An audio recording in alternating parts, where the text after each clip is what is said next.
Hey guys, welcome to the live Facebook stream. I always say this, if you've been following me over the past month or two, definitely check out all of the videos that we've been talking about on my Facebook page, facebook.com Rob Richards Fitness /videos. You'll see a playlist there showing all of the content about the nutrition, the training, a lot of specific topics with Q&As, and you guys are posting questions live. As you can tell, I'm back in my house. So we're not outside, we've got Wi-Fi. I've got my laptop down here too. So I'm gonna be looking at the questions as you post them. The topic today, as many of you have requested for, is about peak week. Carb depleting, carb loading, a couple of questions as well about sodium and water, salt and water. And so I'm gonna start off just by giving you a bit of background about what peak week really is, how and why you might use it, and also give you an insight into what I found worked well for me. If you're watching this from the beginning, I've got a full, I guess, kind of table here for each of the 7 days. So typically this is in the run up to a competition, and you would start your peak week after 8, 9, 11 weeks of having done, in my opinion, a baseline 4-week carb maintenance, then a carb reduction for 4 weeks, and then a carb cycle for 3 weeks, followed by a peak week. If this is new to you, or even if you're aware of competition and you think this is just way too deep, it might be for many of you. This is just my experience, my background, my understanding of it. So let's start things off with what is peak week and why should we do that? Like I said, I've got the laptop down here. We're filming live, so keep posting your questions. I'll see them come up. We're gonna talk about this for about 30 minutes. I said 15 minutes last time and it stretched on, so there's a lot to cover here. And at the very least, even if maybe your question doesn't get answered, I'll try and cover it within the video. And again, this video will be posted on my Facebook page, plus in the playlist, so really easy to go back to and then watch the entire video back again. So let's get everything set up. While we're doing that, I'm in my tank top. I just had a workout at Gold's Gym.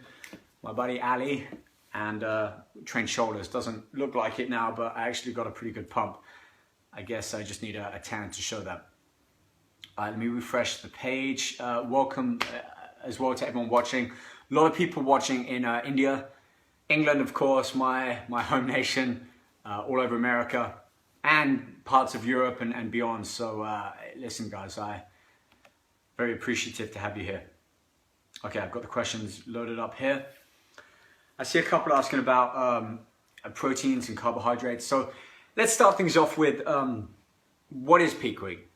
Okay, so my understanding of this is typically when a bodybuilder, in a very loose sense, a competitor, somebody getting ready for a stage, they typically allow themselves 12 weeks. Some it's 8, some it's 16, it differs, but the rule of thumb is about 12 weeks. And the reason for this is it gives you plenty of time to make these small adjustments. I've used the analogy before to think of an airplane coming into land, and it has to make these constant adjustments to the flaps as it turns around and approaches the runway. And that's kind of what this similar method is. Making these small adjustments over weeks and even days, and then finally that final couple of weeks into a week, into a few days before the competition. And you're making adjustments to things like your calorie intake, your food types, your meal portions.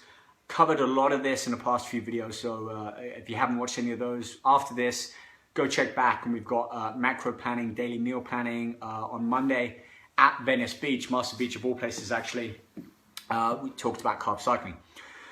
So you're making these constant adjustments, and I've grouped this into 3 sections, really just to be able to get my head around things and to replicate it. It's been my whole MO over the past 9, 10 years of having done competitions, is what I did for my first competition, it worked to a point that I replicated it and improved upon it, or made some changes that didn't have the same effect. So for me, I always wanted to be able to replicate my results and then also be able to share them and say, look, this is what worked for me. If you're interested in it, here's the the steps, the science behind it, if you like. So 3 segments for this 12-week prep, if you like. And that is, the first segment is kind of, I call it a baseline. It's a way for me to establish a routine for my body, regular training, more the food, regular calorie intake, macros, protein, carbs, and fats. I've mentioned all of this on a past stream, so check that out if you're interested in it. The second stage or interval is where I start to make some changes to my diet, my nutritional intake.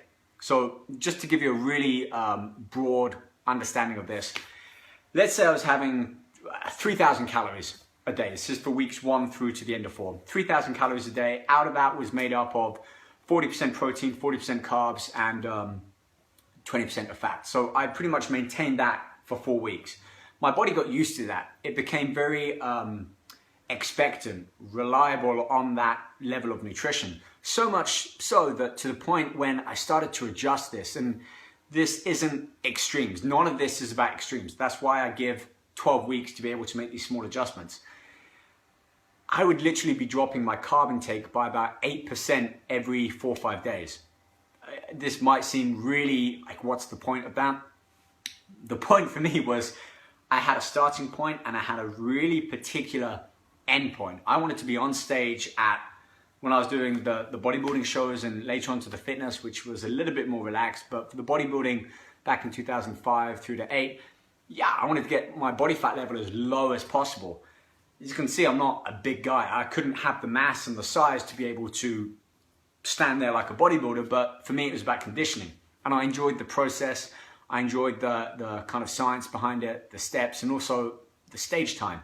Having 90 seconds to pose and freestyle, it allowed my creative juices to flow. So this very specific endpoint, I knew that I had been down to about 2.83, around that number, let's just say 3-4% body fat. And I knew I looked at my best there. At least I thought I did. And in order to do that, I had to coax my body into giving up as much body fat without simply just, let's just do a bunch of cardio. Let's just not eat as much or drop my carbs right down. And maybe that would work well for a short time. Then you'd get to a point where, at least with me, I couldn't break past that. And the only way I really was able to do that, and I know a lot of you have your doubts, or some of you might, and think, yeah, but he uses this, or he takes this. Listen, if you've been following me from the beginning, you'll see all the information I put out there. And I've been so methodical in my approach that just give it a try, and you will see better results than if you were just to freestyle it and like hope for the best. So that's always been my way. And I am completely drug-free. I don't touch any of that, and hence why my body shows that. But we don't need to talk about that. People make their own thoughts about that. Let's get back to the stage here. So I would make these small adjustments, knowing that if I drop my carbohydrate intake from, let's say 300 grams by 8%, and then after 4 days, 8% again, and so on and so on and so on, at the end of those 4 weeks, weeks 5, 6, 7, and 8, my carb intake would have dropped down like this, enabling my body to kind of offer up a little bit more body fat. My training, my cardio was still there. Everything would be kind of vertically integrated, so to speak. If my cardio changed, my calories would change a little bit. I've got all of this on my website, and everything's in this book. If you guys, I know a lot of you have been ordering it off my site. Ebooks, having some issues with the transaction keys. We're on it as much as we can. I've got a whole bunch of these here with me at my house. So if you wanted to find out more about the full 12 weeks, it's like 276 pages. I'll sign it for you, put a little motivational message. I'll put a link at the bottom of this video too. But anyway, I'd make these small adjustments. About 8% every 4 or 5 days. Protein, fats wouldn't change too much, maybe the last week or two, just so that my calories weren't coming down too low. Now, stage 3, the final 4 weeks before stepping on stage, I felt like I've already got my carbs down to maybe 150 grams. And if I continue to drop them, my body is not gonna continue allowing body fat to be burned as fuel, certainly at the same level. It would slow right down, and I might hit a plateau at about 8%, 6%, something like that. So I found that carb cycling was a great way to do that. And this is really what we talked about in Monday's video stream. It's the latest video stream on on my playlist on Facebook. This would enable me to drop my carbs down by, I gave an example of a 7-day carb cycle, Monday to Friday lower, Saturday, Sunday. But for me, when I did this on competition approach, it was 3 days low, 1 day high. So it was still about 33% lower than my average baseline, 20% higher than my typical one. If you're not understanding or following me here, definitely check out my blog about carb cycling on Rob Richards Fitness, or go back to the video that I posted on Monday. Essentially, let's say 150 grams. I used the number 200 grams before because it was easy to calculate the numbers off the top of my head. 200 grams was my end point after those 2 stages, those 8 weeks of diet manipulation. Then I would start to drop my carbs down for 33%. So from 200 for 3 days, it would come down to 134 grams, Monday, Tuesday, and Wednesday, of which my muscle glycogen would be slowly depleted. Day 4, I'd put a halt to any potential muscle catabolism and boost my carb intake, but only by 20% more than my average intake. So that being 200, it would now boost it to 240 grams. So for 3 days would be 33% less than my baseline from the previous week, so 134 grams for 3 days. And then the 4th day would be 20% more than my baseline. So 20% on top of 240 grams. And it would follow this cycle of 134 grams, 240 grams every 3 and 4th day, so on and so on, until I get to the end of those 3 weeks. And this is where we meet peak week. First of all, I see you guys posting questions. I'm not focusing too much on them, just trying to kind of get to the gist of the peak week. Hopefully this information is useful to you. I'm going to stop just for a minute. If you're liking where this is going, if you're understanding the concept, if it's baloney to you, if you think it's complete BS, if you like the approach, please comment now. Let me see what, I can't hear you guys, otherwise I'll just say, like, do you like this? But is this the kind of information that you're finding useful? Someone mentioning knowledge and fitness is going right now. Great, okay, I'll carry on. And I will get to questions for at least 5-10 minutes after. Okay, we had a little pause there at the moment. I just want to address what peak week is. So we get to that 12th week. We have a week, 7 days left for a competition. Why change anything? This is a big question. Why, if you look awesome 2, 3, 4 weeks out, why not just step on stage like that? Well, I had the same question, and I did. And I looked great. And then I started to think, but I wasn't as full, my muscles weren't as kind of inflated or as thick as when I first did this whole approach, told to me by a bodybuilder on my first show. You've got a peak week and basically prepare your body ready for the stage, which you've got a window of pretty much half a day so that you carb deplete, temporarily super inflate your muscle cell in terms of volume, holding muscle glycogen, which gives you that much harder, denser look. And so I always liked the approach, the thought behind, it's not cheating, but you're kind of putting your body into a show day. And that's why I still refer back to this, is that A, it's a process, and I feel like it gives me closure on point A, point Z, I guess, on that competition day. And knowing that when I step on stage, I've really committed to and done everything I know how to, and it's given me a plan. It's not just you've got to work out and you've got to diet and you've got to eat sensibly and then you'll be in great shape and step on stage. If you do that and it works, I'm pretty sure you'll start to question at a point, but how can I get better? How can I improve this? There's always questions being asked. So for me, the peak week is that final kind of putting the lid on it. It's the cap, it's the final stretch, the home run of my diet approach. And so what is it? Well, I've already mentioned that you basically now put your body into a state of carb depletion. You're going to completely deplete. I used a water bottle on the beach last time to show that, but I'm in my home now. I don't want to be pouring water everywhere. So just picture this.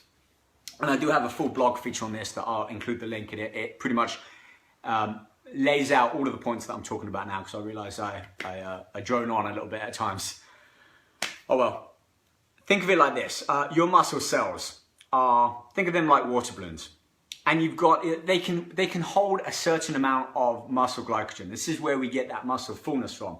I'm sure at all point we've had a big cheat meal, or eaten a lot of food, gone down to the gym, and whether we've had a great workout or just felt jacked and pumped, it's because the food that our body has digested, the carbohydrates, the sugars, the glycogen, that muscle energy has been pulled out from the blood and basically first offered up to the muscle cell, which if it's depleted or if it's got a need for it, if the muscle cells are highly active and stimulated in terms of receiving glycogen, they're going to put it all on board. And this kind of water balloon that if you think of whenever I mention a muscle cell or fat cell, just think of it like a balloon and filling it up with liquid. So the more expanded it is, the more full your muscle cells are going to be, or your fat cells. So the way to carb load is to first, a scratchy nose. The way to carb load effectively is to coax the body into this sense of a depleted state. And it doesn't work by just not having carbs or just having low carbs and then eating a lot. You've almost got to like suck the air out of this balloon. So let's imagine the balloon just as a unit number can hold 100, and that's fully inflated. What we're going to do is take that unit all the way down to about 20 or 15 or 10, to the point where it's pretty much got nothing left. The river has run dry, if you know what I mean.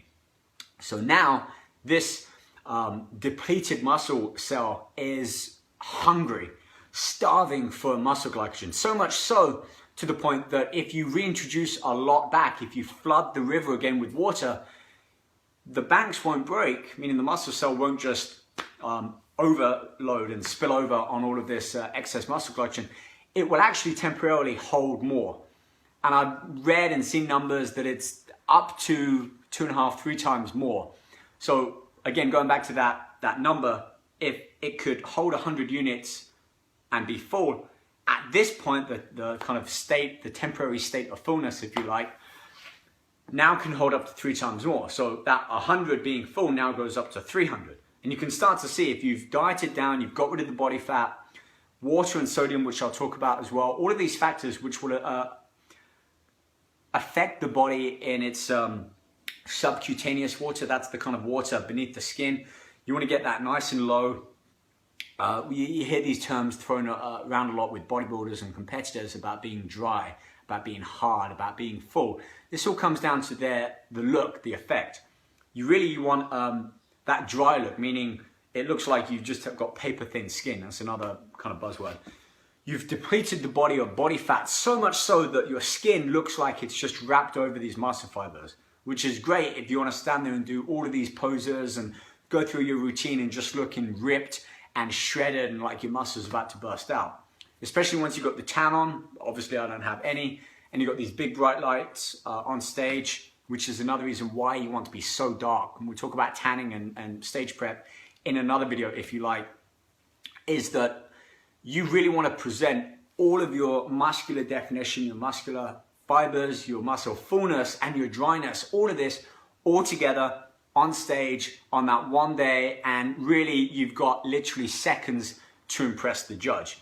So when you think about it, this temporarily inflated muscle state, almost like and getting pumped up, you want to do everything you can so that when you're on stage and the judge may just glance up at you, within that snapshot, that they say you've got 7 seconds to make a first impression. On stage, especially with the physique guys now, you've literally got 8 seconds. So you want to make sure you are posing, you are ready, you are tanned, every possible thing you can do. You want to be checking off that list, knowing that if you're on stage, you've done everything that you were able to within that time frame. We'll discuss more about that later. So this peak week, you've temporarily depleted the muscle so much that it's now super hungry. It can become super saturated in terms of holding more muscle glycogen, up to about at least 2 or 3 times. And knowing this, this is why I looked into it, because all of these questions started to pop up when someone was telling me carb depleting and loading. Yes, but how much? I know I need to not eat as much carbs on these days.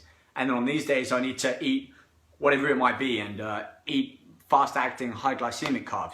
But how much and when? And I wanted to know all of this. So whether it's through combination of research, and Chris Aceto has been, I'm sure he isn't watching, why would he, but he's been a real cornerstone, a pivotal point in my understanding, my learning, and my passion for nutrition. So Chris, if someone knows him, your writing, your works has been a massive help, and it also inspired me to write my book and relate a lot of what I learned from you into applying it to kind of what I do, which I guess bodybuilding diluted in many ways. So it can temporarily inflate. So what I'm going to discuss now, and I'll answer some of your questions now just to give it a break, and I've been droning on for 20 minutes as per usual, is the whole approach, the spinal week, is you get to a point where you are now primed to deplete the muscle glycogen and fill it back up and inflate the muscle cell, at the same time adjusting your water intake and sodium, which will affect fluidity subcutaneously. So you want to get that dry look. The cardio and the diet and the training has taken care of, well, the cardio and diet, mostly body fat, bringing that down, because you can't flex fat.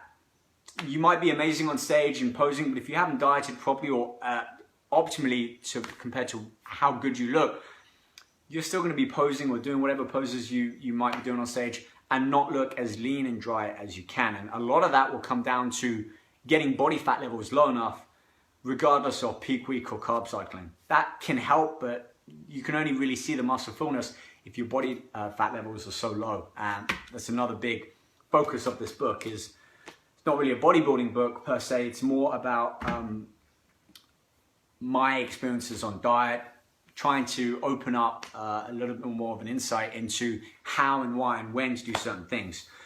I know a couple of people have asked about this peak week, and I think they were getting ready for a wedding, to actually attend a wedding. Probably not worth it, mainly because there's a lot of commitment required in the run-up to it, and also unless you've put the diet in, you've kind of followed this descent, this approach to competition day, it's just not going to be worth it. In principle, it's nice, and the carb cycling might actually work a lot better. We can talk more about this in other videos, but I'd only really use the peak week for a photo shoot or a competition, as opposed to anything else, like weddings or a day at the beach. Just carb cycle. Go back to my video on Monday. It's on my playlist on Facebook, and that gives you a really easy breakdown of a 5-day carb, lesser carb, lower carb intake, followed by a higher weekend. If you can do that for even just 1 week or a couple of weeks, you will probably see better results than just maintaining what you're doing now. So that's really peak week in a nutshell, in a 20-minute nutshell. Deplete the muscle glycogen down by effectively halving your carb intake. We'll talk about that right now after I do some questions. And then after 3 days of carb depleting, some people do 3 or 4 or 2. I do 3 and typically 2 or 3 carb loads days. Is that you can then start to put a lot of carbohydrates in. So I realize some of you may not want to be watching the whole of this video. So just to really give you a snapshot of this, if you're at 150 grams of carbs on the Sunday, so if today was Sunday and our competition is on next Saturday, this is when I would start, actually Saturday. So scratch that. I'm looking at it. It's been a while since I've done this. If you want to take a screenshot of that, or I'll put, it's on my website anyway, Rob Richards Fitness. You start your peak week on Saturday, 7 days back from your competition. Most competitions are on Saturday. Somebody asking if I can speak in Punjabi. Maybe in another video, not this one. So start 7 days back from the competition being your final day, which there are still some adjustments to make. So if I was typically having 150 grams on the Saturday, on the Sunday, Monday, Tuesday, so you do start on Sunday, I would drop my carb intake by about 50%. So 150 grams down to about 75 grams, down to about 30, and that's it. So 150 grams on that Saturday. Sunday, about 70, 80 grams. Monday would be about 40 grams. And then maybe Tuesday I'd do a 15 or even 0. Then my carb up would start Wednesday, Thursday, Friday. Saturday would be show day, and really I wouldn't be getting any carbs in. Speaking of which, the carb up day I'd be putting as much as 500 grams of carbs in. I'd be eating 500 grams of carbs on that Wednesday. A little bit less on Thursday, maybe 350, 400, and Friday, probably about 300. This is why if you're working with a coach, I never did. I always did this myself because I like to understand and really know what I was doing. And that's not to say anyone who's got a coach doesn't. It's just that I wanted to be my own coach. I'm stubborn like that. And to really understand and test all of these different things without, I guess, arguing with myself, which still happened. But yeah, Wednesday, Thursday, Friday would be those higher carb up days, and there'd be a lot of carbs. And it's also about what type of carbs, when to have them, and how to kind of make sure you're not going to spill over and then you're in danger of looking soft, not as hard, and probably looking better in a week or two before doing this. So there is a risk, and that's why I wanted to at least show you my way and give all of the numbers and the facts behind it. I'll talk about that in a minute. Let me see some of the questions that you guys are posting right now. We'll run through a couple of minutes here. I'm sure a lot we're going to cover in the next section of this video. So I'm just going to read off some of the questions. Somebody talking about water intake. We're definitely going to cover that as part of this final week peaking. At the moment, it's probably about a gallon, maybe 3 liters or so a day. Okay, okay. Someone's saying they had a 4-year break from the gym. They're just starting to get back in. First of all, awesome that you're back in the gym. Don't try and jump back into the same old routine. Both mentally, you're going to want to get there, but physically, it's going to be a big shock for your body. So plan out the next 4, even 6 weeks to gradually build back up, increase your intensity. I wouldn't focus on like just jumping back with the main workouts, but just get your body active again. Start using machines, dumbbells, go through the movements, and probably work to about 70, 75, 80 at most of your maximum effort. Therefore, you're going to give your body a chance, plus your tendons and joints as well, which don't forget about those. Add some cardio in and basically just follow a diluted, less intense workout program. And as you start to feel better when you get into the gym, maybe you're not going to feel as sore after the first couple of weeks, you'll know when to start to push it up. So again, we're talking about these gradual adjustments. Use the same for getting into the gym after a long spell off. Someone, Alan Paul, asking what supplements should I drink to make me lose fat and gain muscle? Supplements don't work quite that way. Look at them as, exactly as the name suggests, to supplement your diet, to add them in on top of your training, your nutrition, to allow your body to either process nutrition, absorb digestion a little bit more effectively with these food type supplements. I was big on digestive enzymes, vitamin B6, zinc. These all help with protein utilization. Cardio based stuff. Going to mention this after. This is my supplement. It's the one that it's now 3 years. We've evolved it from Ripped, now called Core. So pre-cardio, it's basically fat burn. I hate the name fat burner, but I use it before going into the gym fasted. But it's also, nothing is hidden on the back. So you can look at it on the website, True Performance Nutrition. But I use it as a pre-workout as well. Have a coffee in this and get into the gym. So check that out as well if you wanted to find out more about that. True Performance Nutrition. It's called Core. Supplements, make sure your diet and your training is on point, as good as you can make it, before you start to think about supplements and thinking that they're going to help you burn fat and build muscle. It's going to be your efforts that will do that in the gym with your diet. Supplements will just make it, don't want to say easier, but just help kind of support, give you a slight advantage over things like muscle recovery, getting accessible protein, being efficient with that, things like that.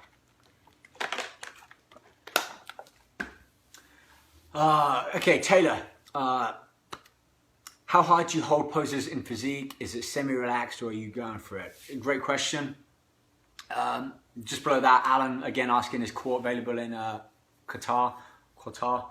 I never say that right. Yeah, it ships worldwide. It's free shipping. So anywhere in the country, as long as you've got a full address, it's free shipping too. So you're not going to have to pay anything for that. Let me jump back to that last question.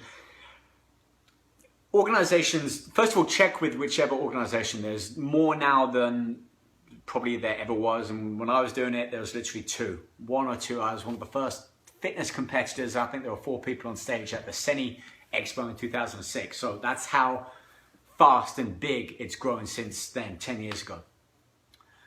Abs, yes. Everything else, I don't want to say don't or do this, so that's why I said check the organization. But with me, more of a relaxed look. We can go through this on another. I can take the camera and the live stream into maybe work with a posing coach. Charles Glass as well, you all know him, actually said he would do a live stream. So I'll find out more about that and let you guys know.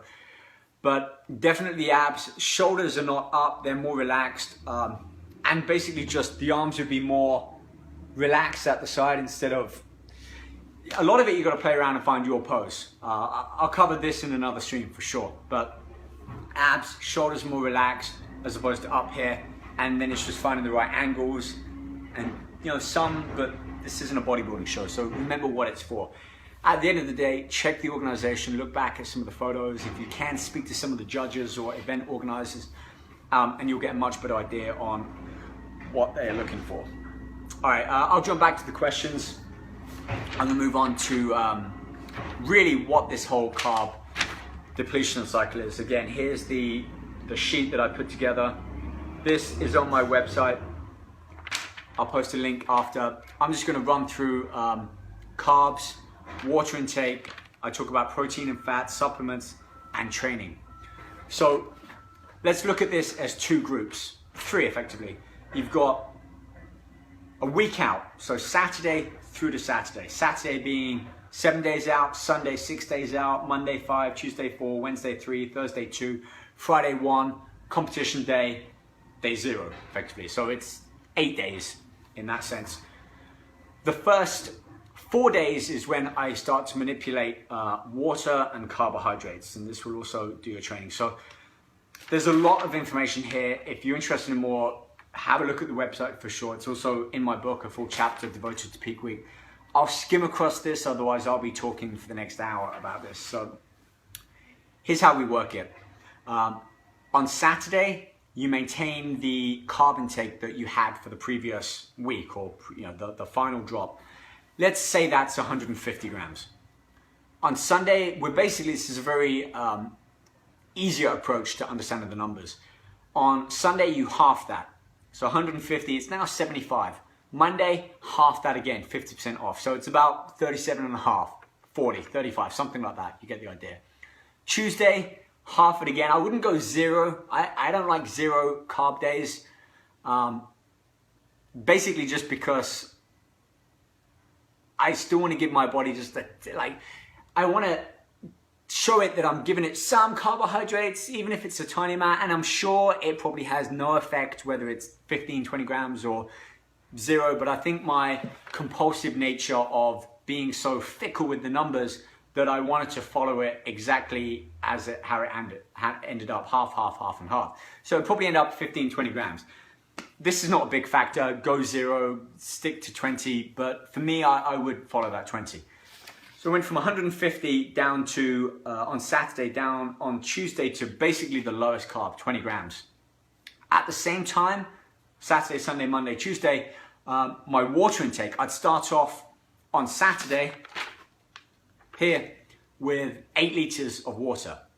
Just bump it up the next day. So the day before that, it would be, so on the Friday, I'd probably be just drinking my normal amount, 3 liters of water. The next day, I'd literally buy 8 bottles or 2 gallons over here, but 8 1-liter bottles, have them lined up in the kitchen somewhere, and just make sure that throughout the period of the day, I would get through all of it. You kind of got to put it into your nutrition plan. So at least every hour and a half, have a liter of water. Otherwise, you kind of get to the end of the day, look that you've got 3 bottles of water, and you're just trying to down 3 liters of water within the last hour. It's not going to work the same. So fit it in throughout the day and kind of spread it out. So basically 8 liters of water on Saturday, the same again on Sunday, the same again on Monday, and the same again on Tuesday. So that's carbs and water. What about proteins? So the numbers I've got here are pretty much on point. Saturday, Sunday, and Monday, so the first 3 of those 4 days, my protein would remain the same. It's about 300 grams of protein, 60 grams of fats, and I've got a note here, plenty of green fibrous vegetables. So whilst I'm bringing my carbohydrates down, I'm adding the fiber in, the vegetables, if anything, just for roughage and more food. I'm sure if you've really dropped your carbs down, you're probably looking at your meals and just seeing chicken or turkey with some almonds or avocado and going, there's no rice, there's no yams, there's no whatever your carb source might be. So I was adding in a lot of broccoli. I just mentioned greens here, but a lot of broccoli, green beans especially, anything green and leafy really. But on the 4th day, I bumped up my protein a little bit, so an extra 30 grams of protein. Just because my carbs had come so low that my calories would have dropped down by another 200 or 300 grams. And just mentally, I didn't want to get to that point where I think, am I going to be sacrificing too much muscle now? I haven't got enough food or enough calories. So that's where that came from. Protein intake remained the same on Saturday, Sunday, Monday. Tuesday, I added an extra 30 grams in just to kind of keep my calories from continuing to drop down too low. Supplements.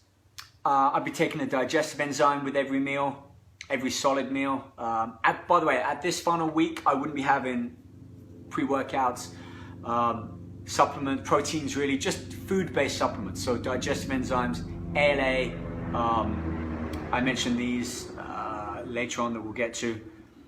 Supplements that can help increase glycogen absorption, if you like, kind of increase the introduction of excess glycogen, holding it into the muscle cell rather than just nutritional. Again, we're talking like maybe 0.5% difference, but again, if you've only got a second to wow the judges, you want to be able to doing everything that is within your reach to be able to do this.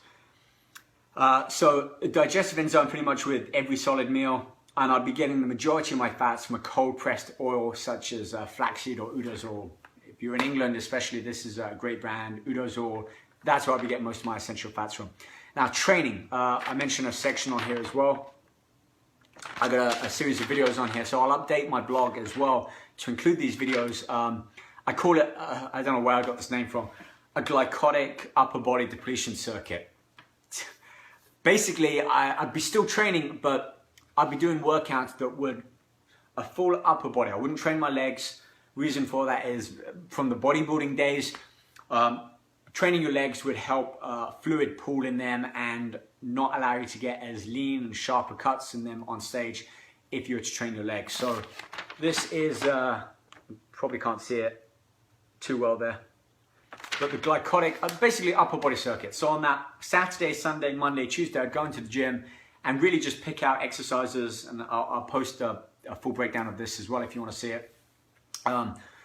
Shoulder press, lat raises, bench press, all on machines or using lighter free weights. I'd never be going to failure. The whole point of this workout is to deplete muscle glycogen and not to get really pumped. Because at the end of the day, I'm trying to, well, to get pumped, yes, but not to, you're not weight training to try and grow your muscles even more. You're really just as an exhaustive workout. So a circuit for this, something like shoulder presses, lateral raises, I'd be doing about 20 reps each, supersetting everything. So one set of 20 with dumbbell shoulder raises to the point where it's about 70% of my usual weight. By the 19th, 20 rep, I'm feeling pretty depleted and exhausted, but I could probably get 4 or 5 more reps out. So that's really the limit. So shoulder presses, lateral raises, again, 20 reps. I'd probably go into a bench press or a machine, get 20 reps, incline. Then some flies, dumbbell flies, then go on to maybe a lat pull down for 20 reps, a seated row, what else, bicep, just an arm curl, one exercise for there, tricep push down. From that, abs, so I'll probably do some lying leg raises with some crunches. So that's like 7, 8, 9 exercises. And then I'd repeat, and I'll do 3 circuits of those. And it'll be draining, and I'd literally not hate my training, but it would probably be the least enjoyable training I've done within those 11 and a half weeks. And really what we're doing here is encouraging the body to use up what little it's depleting now. This water balloon that I mentioned about in the beginning is becoming so low and depleted, and that's where the energy will really start to wane and become, you're gonna feel drained. Like, it's gonna suck. But I remember something that Greg Plitt had mentioned, and I've always been a big component on this. He said, the more in Greg's words, something like the more shitty you feel towards getting ready for a photo shoot, or I don't believe he ever competed, and why would he? He's the biggest, most well-known fitness model probably ever. But his approach was pretty much true. I remember in the early years of competing, I would feel really crappy, low energy backstage and not want to talk to anyone and feel so depleted. And it was because my body, maybe not on show day as such, but certainly in the gym. And I remember working in Fitness First back in Fleet in Hampshire when I was 20, 21, 22, eating my meals and not having any carbohydrates, and just when I was carb loading and eating those potatoes, which I'll get onto, it was like heaven to me. I remember someone coming up and saying, "Ugh, what are you eating? That looks disgusting." For me, it was the best food I could have eaten. Having potatoes and just feeling literally as I ate it, my muscle cells would be, in my mind, just inflating and filling up. Yes, I will. Someone asking if I'll share this schedule here. This is all on my website. If you want to find it before this video finishes, which please don't, keep watching. But it's robrichardsfitness.com. Go to training, scroll down, and it's called Carb Loading or Carb Cycling for peak week. Just search peak week and you'll find it.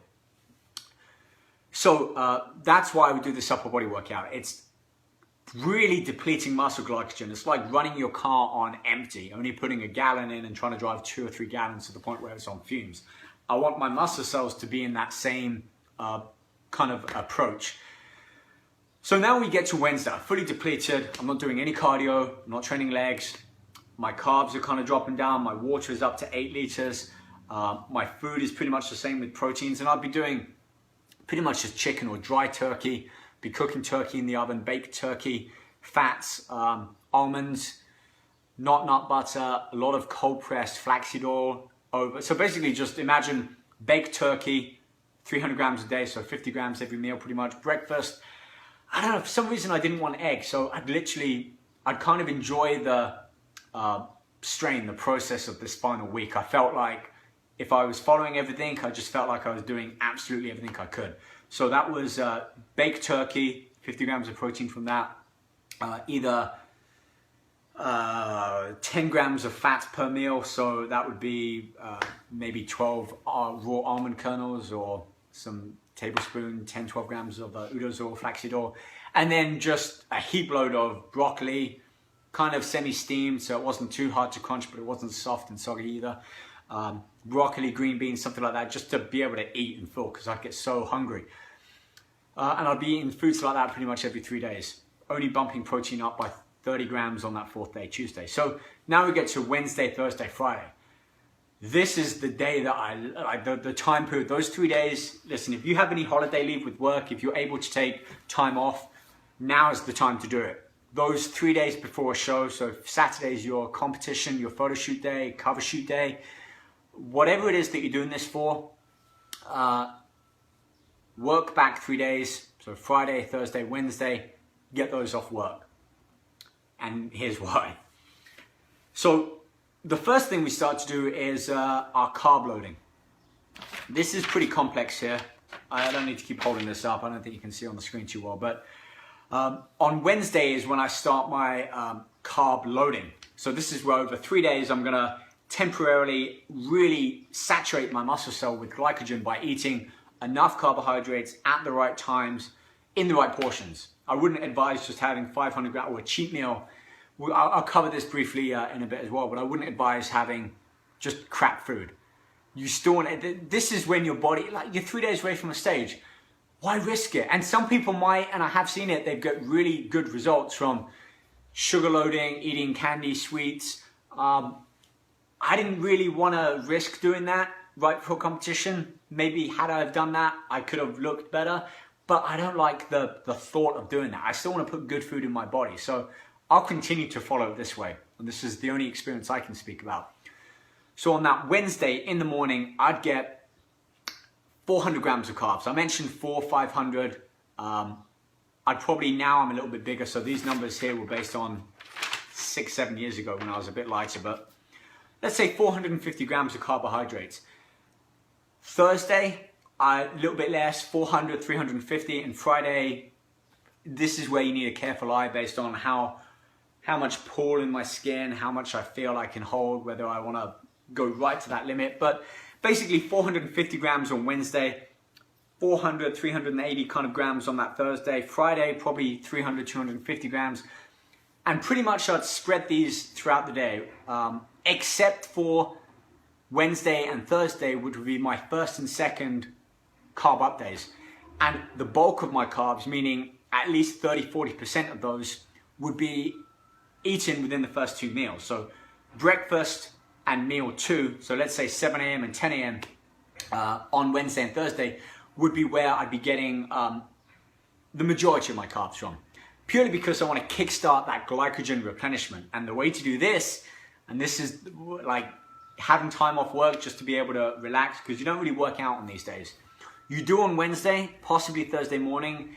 Wednesday, I'd go in first thing, without even eating, have some BCAAs, have a coffee, go into the gym, and just do 1 or 2 of these kind of glycotic workouts. 1 or 2 circuits, pump up. You're going to feel so drained, but just know that you're going to get sugars, carbohydrates. And I say sugars because you need sugars. You need high glycemic, fast-acting carbs in that first meal.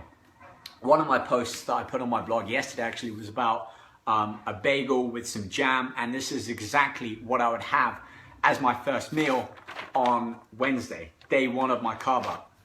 Be getting about 80 grams of carbs with that. The second meal would be pretty much the other half of the bagel, like replicating that same meal, with a little bit of baked turkey, some protein, and the raw almonds, although that drops down a little bit. I'll talk about that later, but in terms of protein, getting my, let's say, 500 grams of carbs in, I'd be a little bit more than 80 grams. So the first 2 meals, I'd get about 140, 150, maybe even 200 grams in across those 2 meals. In fact, if I'm having 500 grams throughout the day, those first 2 meals, I'm probably having 250 grams. So 150 grams of protein, carbs in the first meal, 100 grams, 90, 100 grams in the second meal. So you can work that out. You can see it in the book. You can use my meal planner. You can use any app on your phone or online to see how much carbohydrates in certain foods. But I wouldn't have more. I'd still do it by the numbers. It'd be a bagel with some jam, some strawberry jam, some real jam. I'd toast this bagel, be like a cinnamon bagel, which is, I recommend, like, this is now, you want to make yourself happy, you want to make your body happy, and this is the time that you're going to do it to get the best effect. I'd have that bagel, eat it with the jam, maybe a couple of dried apricots, natural or medjool dates, very high glycemic on the GI index. So about 150 grams. You see about 30% of my daily carbs and about 20%. So that's literally 50% of my carb intake across those first 2 meals. My website will show you all of this by the numbers, so you can compare your body weight on the kind of food that you need. Then I'd be using potatoes, white baked potatoes, for the rest of my carbs. So if I had a remaining 250 grams of carbs left, I wouldn't have exactly the same amount for the next 4 meals. I'd still have a slightly higher amount. So imagine this is nighttime, this is morning, my carbs are high. Then I'm gonna start to kind of taper them down like this. So top of my head, it might be something like 100 grams, 80 grams, 70 grams, that kind of approach. And it'd be a baked potato. And I'd get the carb amount from that potato being dry weight. It wouldn't be cooked. Because how you cook it and how long will change the weight based on how much water is in, and it doesn't really affect the macro or calorie content as much as you might think. So always get your macro and calorie numbers from the food before it's cooked. So potatoes, my protein would drop down from 300, so I'd have less protein. Why? I'm having a lot of carbohydrates now, a lot of calories. I don't need that much protein. My body's not going to be in any way risk of muscle wastage or catabolism. So my protein would drop down to pretty much 180 grams on that Wednesday, be 190 grams on the Thursday, 200 grams. So as my carbs would start to drop down over those next 3 days, my protein would start off low and then only jump up by about 10 grams. Fats, very minimal, 10 grams on Wednesday, 15 grams on Thursday, 20 grams on Friday. Why? I'm having a lot of carbohydrates. I'm gonna have some protein with each of those carb meals, and I'll pretty much as well be having the carbohydrates every 2.5 hours. So After meal 1 and meal 2, let's just call it a bagel with jam with some dried apricots or medjool dates. The rest of the carbs, I wouldn't typically have a meal 3, meal 4, meal 5, and meal 6. I'd just say, okay, it's 11 a.m. now. I've got 7-8 hours worth of food left. So what's that every 2 hours? And I'll break it down and put it into that way. Therefore, my body's getting a more constant stream of muscle glycogen.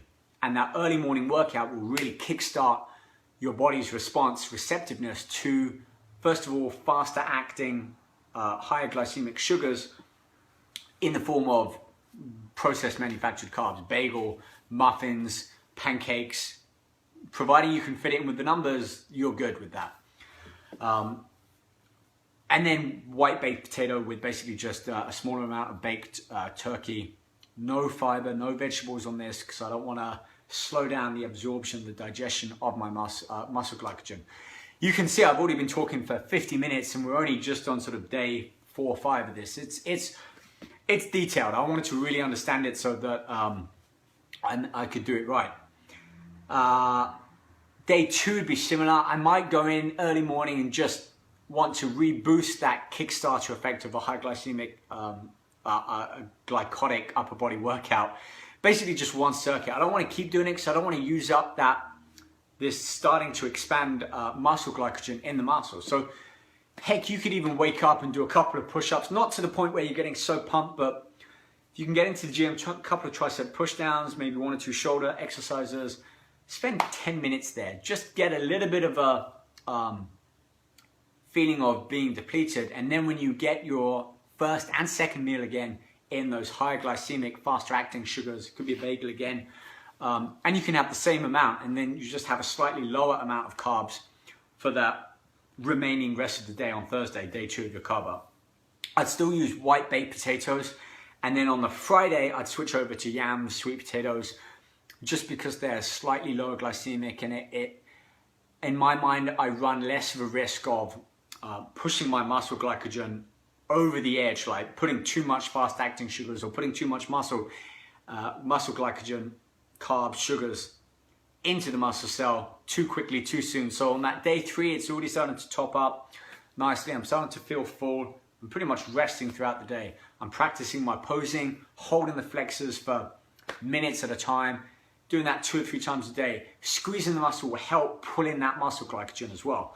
Doesn't mean going into the gym and having a big workout, but you could go into the gym, go into the studio or posing room if you have one, and basically just pose and flex and force those carbohydrates into the muscle. So that's the carbs. 500, 450 grams. Thursday, I'd then have a little bit less, 400 grams. Friday, a little bit less still, 300 grams. Go to my website, find out more details about that. Water, I'm gonna have, so on Wednesday, 8 liters again. Thursday, I start to bring it down 6 liters. Friday, probably about 5 liters, and I'll stop on about 6 p.m. Stop drinking all water, maybe just sip when I'm thirsty for the remaining time, so that my body can start to expel, deplete water, flush it out. Basically, I'm going to the bathroom like a racehorse. Yeah, you get the idea. But you're putting out a lot of water. Eating some greens on these Carb Up days, certainly on the last day or 2, the Thursday and the Friday especially, asparagus. I'll be adding in a lot of vitamin C or vitamin C, in fact up to about 8 grams a day, which seems massively higher than the RDA, but it's pretty much toxic free, and the byproduct of this is it has a diuretic effect. So don't just start doing that. Definitely read up more. Don't take it from me. If you're going to start doing that, ask a doctor or a registered dietitian. I am not either of those. BCAAs I'm taking, so this is supplements now. So this is the, don't worry guys, I'm nearly over. Let me answer some of your questions. This is the supplement part of the food intake. So with every carb containing meal, which is pretty much every 2 hours on that Wednesday, every 2.5 hours on the Thursday, every 3 hours, typical routine on the Friday, I'd be having 100 milligrams of ALA, alpha lipoic acid, and 30 micrograms with every carb containing meal. So with that, it's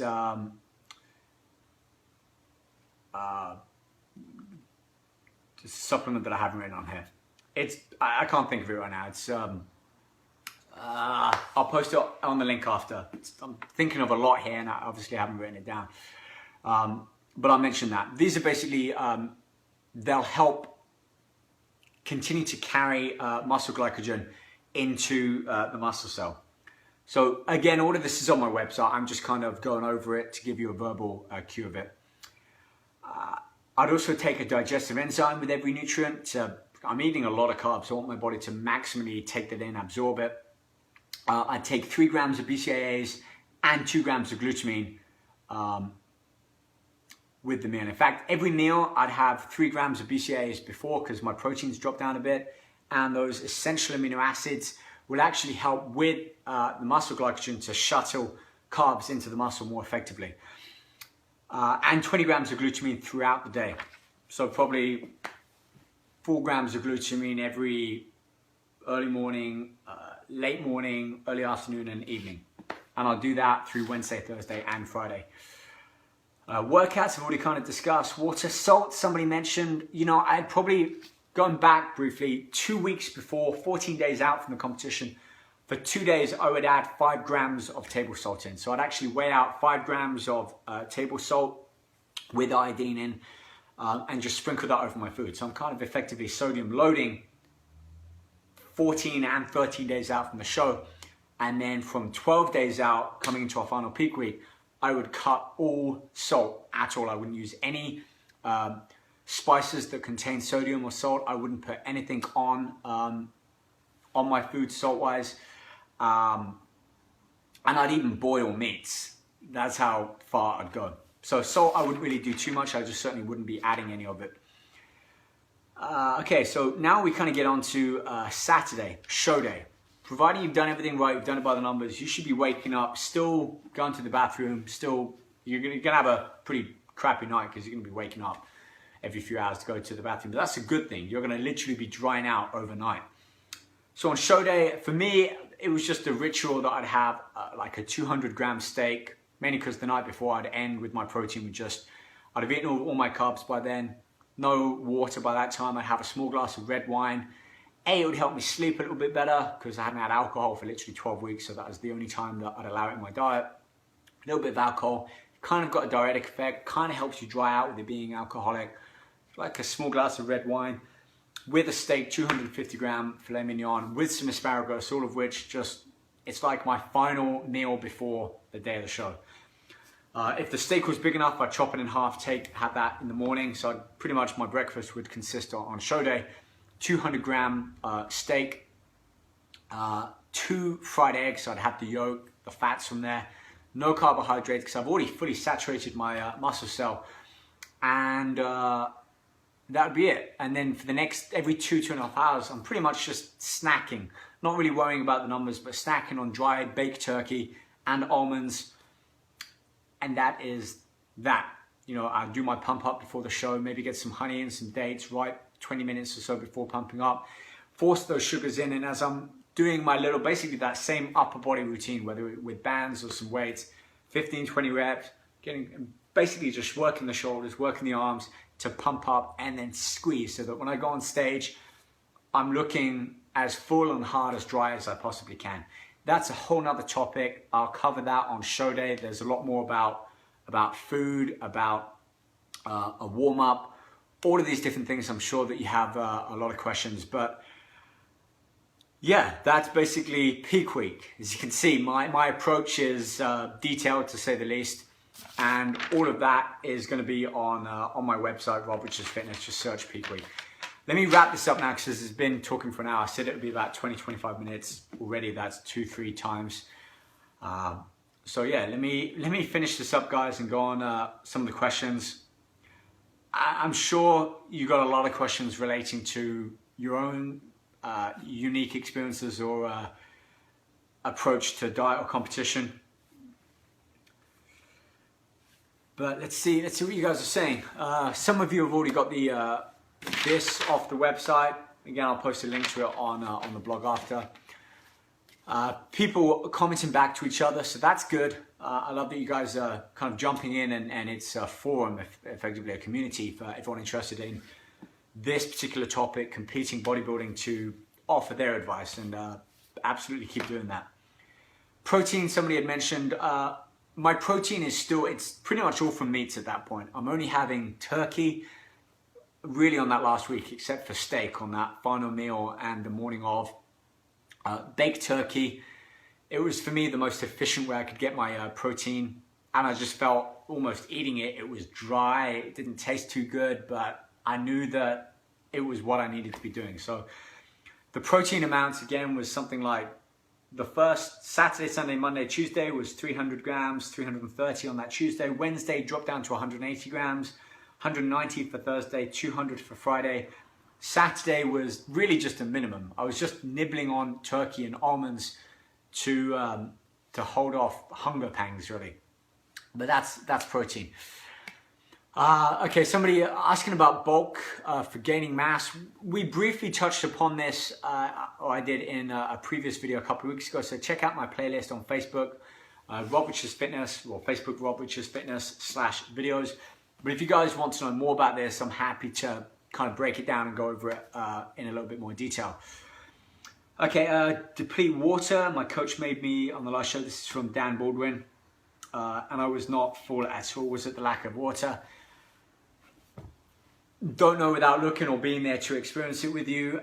Water, sodium to a degree, but water and your carb intake are going to be the main factors. My approach was, I was 8 liters, I'd be carb, maybe even 10 liters. So Saturday, Sunday, Monday, Tuesday, Wednesday, pretty much 8 liters of water throughout the day. Some people have said use distilled water.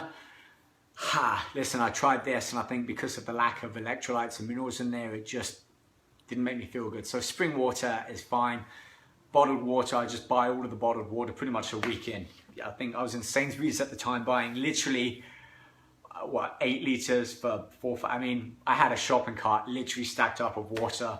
I even flew to my first competition in America, Carb Loading, and I had this carry-on bag with about 12 individually wrapped in aluminium foil baked potatoes, because I was carb loading. And I think the Virgin flight crew didn't know what to make of it. In fact, I even ended up writing a training plan for 2 of them, and they offered me a glass of champagne for 2 training programs. It took me 3 hours to write it out, because I had nothing else to do.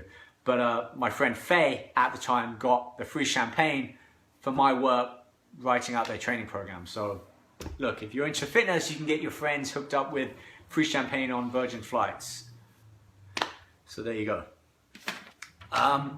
Anyway, the question, water, 8 liters. And then on that Thursday, I dropped down to 6 liters. Friday, I drop it down to 5 liters, consuming all of those 5 liters by about 5 or 6 p.m. and really just sipping on water, even through show day.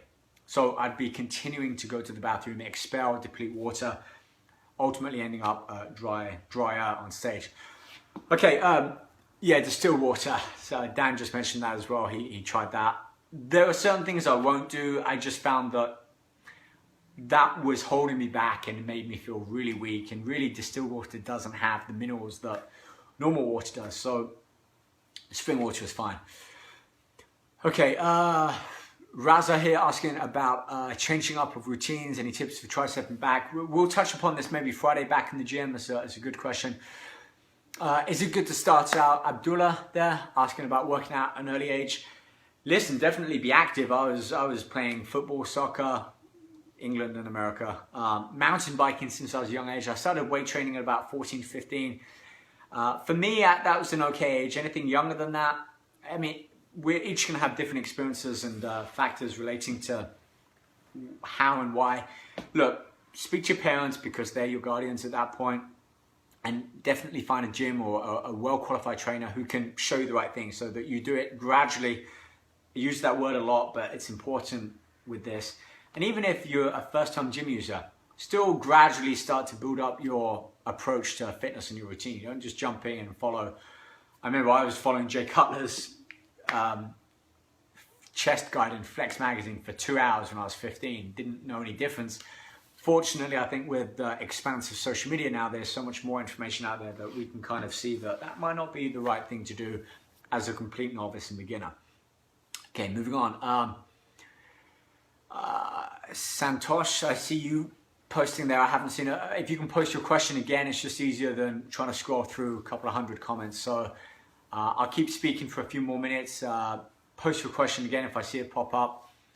Somebody mentioned carb loading tips for the show. Have you been watching the video? That's kind of what we've been talking about. Carb load on show day, maybe. It's the only thing I can think of. Look, I'd go to the show with, I think I had banana, dried dates, honey. Some people crap load, I think they call it. They're having like Mars bars or something. I didn't want this. Rice cakes with some honey on, icing sugar. I know people have used, especially out in Canada. Different kind of carb sources for different regions. But for me, it was dark chocolate, a little bit of dark chocolate, some honey. I'd have a few dates. Wouldn't be anything crazy, but fast-acting high glycemic sugars within a relatively short time. Tasted amazing. Give me a little bit of a perk up of energy. I can get into the gym or backstage rather and pump up pretty effectively. Okay, a couple more questions because it's been over an hour and I want to make sure I post a link to the website and my blog. Alan again asking, he's only got barbell and dumbbells. Listen, I'm going to cover a video and also a blog feature on this about workouts just with those, so that for those of you who aren't either fortunate enough to get down to a gym with all of these equipments or just don't want to, you want to work out at home or with your buddies in the garage or something, then you can make do with minimal setup, and I'll get to that. Okay, Santosh, I think the name is Santosh, sorry if I'm not pronouncing it correctly. Please, could you suggest a protein powder for thin bodies? Okay, let me just say with this. Supplements don't really fall into the category of if you're thin, if you're lean, if you're big. It's going to be, a protein powder is a protein powder. It's like saying, can you suggest a jacket or a coat to keep me warm, whether I'm thin or whether I'm big or athletic? It's going to do the same job. The difference is going to be in your approach to training, in your approach to nutrition. If you're thin, meaning you want to put on some muscle, just a good clean protein, a high protein concentrate, ideally one that doesn't have a whole long list of ingredients, especially if it's got flavorings, additives, preservatives in there, anything artificial. It's not going to be as beneficial for you as just a clean, high quality protein. Plenty of them out there. Check on bodybuilding.com and process for these. And it's going to take time, especially to put on some muscle, but weight training and your diet are going to be the main things rather than looking for a protein for a lean person. So just a good high quality clean protein, I'd say, and focus on your training and nutrition. I'm just seeing on the computer someone saying avoiding carbs at night. Listen, if it's the carb loading phase, I would still be having carbs, I think, up at 8 and 10 p.m. at night, really, because my muscle cell is still going to be saturated with carbs. But in general speaking term, I don't really have my carbs at night. Bulk of them are breakfast and post-workout. Okay, let's have a look at a couple more questions. Thanks, Rob. Cool, yeah, glad you got that one. How many rest days do you need to have a week? Abdullah again, just by chance, that's the question I saw. I have maybe one a week. Some workouts would be more intense, more kind of contained exercises than others. Yesterday was a kind of a rest day, but I just went and did calves and cardio later on. So it's kind of like an active recovery for my major body groups, but go as long as you can, and when you start to feel that that's where you're not at your best in the gym, know that that's probably a day after your recovery that you need. So you can kind of, the following week, train for 2 or 3 or even 4 days and then take a rest day. It's all dependent upon training experience, what your training is for. But for me, maybe every 3 or 4 days at the most, on the 6th or 7th day of the week. Shoulder training tips, we'll cover that. Tamir, Mr. Khan, in another shoulder workout. Okay, let's do just 2 more questions. It's been the longest stream so far. Hope you found it useful. Let's see the next question that pops up. I'll answer. I don't know if it's just me, they're not loading. Again, probably wrap it up then, but this peak week chart will be on my website, Rob Richards Fitness. I'll post a link at the bottom of this video. This video again will be on my playlist on Facebook. Come on, heavy weights or light for bigger muscle.